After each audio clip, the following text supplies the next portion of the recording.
If the sum of the first n terms, यानी पहले n terms का अगर एडिशन जो है किसी एक अरिथमेटिक प्रोग्रेशन का आ रहा है 4n minus N square, 4n minus N square क्या दिया गया है, sum of first n terms का एडिशन। तो what is the first term, तो पहला टर्म क्या हो गया, कहने का मतलब s1 क्या आएगा, s1 यानी एडिशन ऑफ फर्स्ट टर्म यानी सेम टर्म, तो s1 ही a हो गया यहाँ पे। What is the sum of first two terms, यानी s2 निकालो। What is the second term, यानी a2 क्या है। Similarly find the third, the 10th and the nth terms. तो हमको इसी प्रकार a3 निकालना है, a10 निकालना है एंड an निकालना है। तो जो हमको दिया हुआ है वो हम लिख लेंगे। पहले हमको sn दिया हुआ है, sum of first n terms दिया हुआ है, तो sum of first n term तो sn होता है, is equal to 4n minus N square दिया हुआ है। तो हमको s1 निकालना है। तो s1 निकालने के लिए n के जगह अगर हम 1 पुट करते हैं तो हमको क्या मिलेगा, s1 is equal to 4 into 1 minus 1 का square is equal to 4 minus 1 is equal to 3। तो s1 जो है वो हमको 3 मिल गया। अब अगर n के जगह 2 पुट करते हैं तो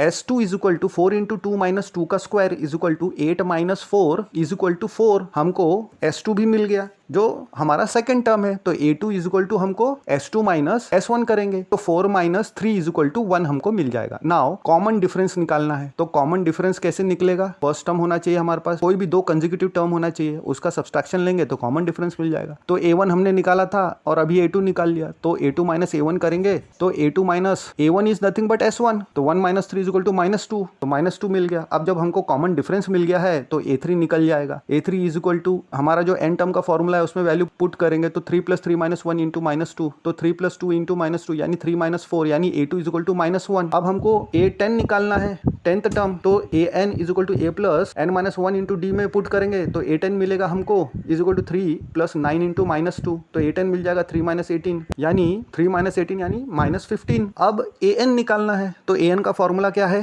a plus n minus 1 into D, उसमें an निकालेंगे हम तो n एज इट इज रहने देंगे और a और d की वैल्यू पुट कर देंगे तो 3 plus n minus 1 into minus यानी 3 प्लस n इंटू माइनस 2 यानी 3 माइनस 2n प्लस 2 मिल जाएगा यानी 5 माइनस 2n। तो an का भी वैल्यू हमने निकाल लिया। तो जो पहला टर्म हमको निकालने के लिए कहा गया था, सम ऑफ फर्स्ट टू टर्म्स जो हमको निकालने के लिए कहा गया था, सेकेंड टर्म निकालने के लिए कहा गया था, थर्ड टर्म निकालने के लिए कहा गया था और 10th term and the nth term निकालने के लिए कहा गया था, वो इस प्रकार है 3, 4, 1 minus 15 and 5 minus 2n respectively.